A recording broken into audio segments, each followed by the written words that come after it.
What's up, y'all? I'm Sheila J, and welcome to the Diva Dish. This video is all about the Real Housewives of Atlanta Season 13 Reunion Part 1. Now, I know I'm late, but from what I saw, I did not miss much. Let's get into it. Oh, before I get any more into this, let's talk about the fashions, y'all. So, I have to give it to Kenya. Baby, from her hair, to her dress, to the leg out, the one shoulder, the beading, the bitch was laid all the way across. You can't take it from her. She's still a toxic trick. But that toxic trick was casket sharp. I say Portia was in second. She had on a dress that looked a lot like the dress she wore to Cynthia's wedding. And then Cynthia had on a dress that was the derivative of that dress pretty much. Toya, I didn't get it. Marlo, you were doing way too much. It looked like a titty was going to pop out at any moment. It looked like an ass cheek was going to fall out. It was too much. Drew, I don't even really remember what that girl had on. It was black. Bored. Candy. First of all, you got way too much money to be looking like you ain't got no money. And two, who told you that was cute? I mean, I get it. It's costumey because it's a dungeon thing. But it wasn't even sexy to me. From the hair to the feet, the outfit, the cape.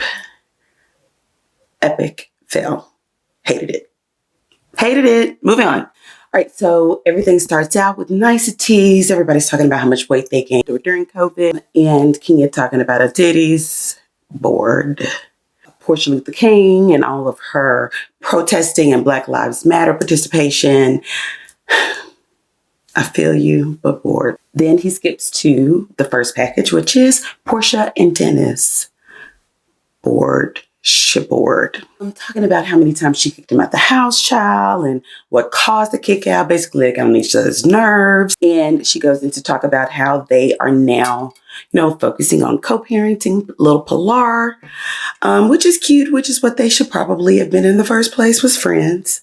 But, when you rush into things, child, let's move on. So Andy goes to his little questions, child, his cards. And he's like, one of the questions is, Kenya, why were you discrediting Portia's commitment to Black Lives Matter and all this, right? And she kind of danced around it. She didn't really answer the question. She talked about not inviting her to the PSA and the surprise party and all of that. But Kenya, y'all ain't friends. I don't like you. If I don't want to invite you to a social event, I damn sure don't want to invite you to something that's supposed to be peaceful. Please, you're toxic. Anyway, so then we cut to the next package. Kenya, toxic more. And they jump to the divorce shenanigans, child. And how the lawyer was like, Marcus filed. He's asking for alimony.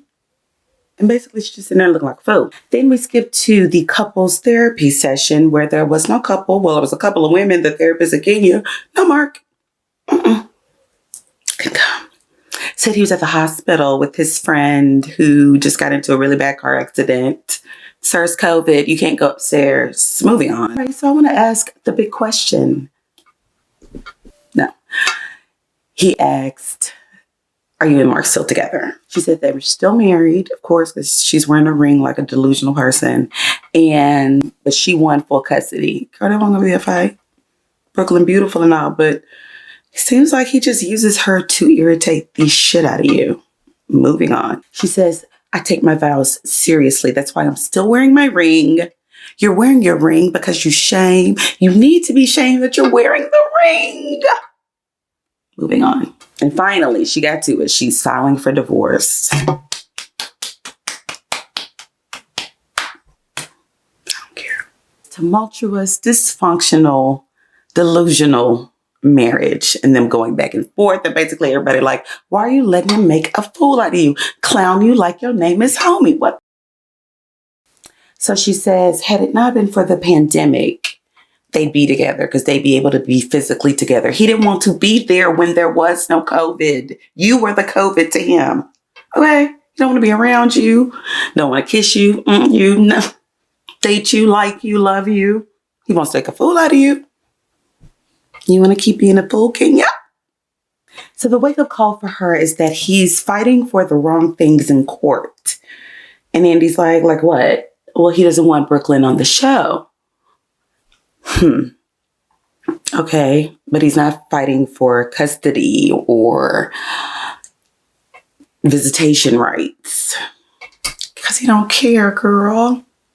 Whew, can we move on? So the next little tiff, boring ass filler scene is Drew and Kenya going back and forth. Basically, Andy was like, you know, what caused the whole rift between the two of you? And she's like, well, I came into the room and I found out that she called me a stray.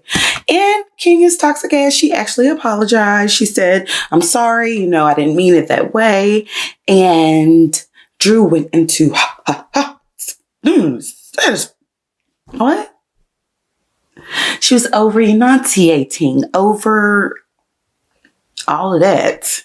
Baby Kenya gave it right back to her. I'm sure it's like 1,000 memes at this point. It was ridiculous. Then we get into the Halloween episode where Kenya's dumbass wore the Native American costume, which is a huge no-no. And Kenya, I got to believe you are 135 years old. I know you know that ain't right. So she apologizes. It was lengthy, but I think it was effective. Moving on. Then we moved to Andy asking why Candy wanted Riley's coins, and Riley wanted Riley's coins. Moving on. Oh my God. Then Ralph, Mr. Tampa, Mr. Disappearing Axe, comes up behind his wife. And small talk. Where were you doing in Tampa? What was it? And they talk about how they've been in counseling. He showed receipts of where he stayed, what he did. He's an IT girl. He might as well have that damn Harry Potter wand. He can make whatever he want happen. Girl, is it the D? Anyway, oh my God. So basically they brought Ralph out there for all the ladies to roast pretty much because Andy kind of went on around and said, what would each of you do if your husband went off for 3 days? And of course, everybody else but Drew's dumbass. It's like, it's a problem. Moving on. So then Ralph leaves. Toya comes in. Toya's dress was underwhelming. Anyway. So yeah, Toya comes in. She sits down. Immediately we go to, you know, Drew and Toya, why they don't get along. Of course, it started out, of course, with, I think it was like a pretty girl war thing type thing. But Drew lost Toya when she was like, you don't respect marriage. You don't know what marriage is. You don't say that to nobody, girl. And then Toya went on to say, Drew, you cheated on your husband with me. We kissed. Toya was tonguing it up with everybody, child. Yeah. Anyway, so that's where it left. Hopefully the second one will be better. I'll be back with that one. Bye, y'all.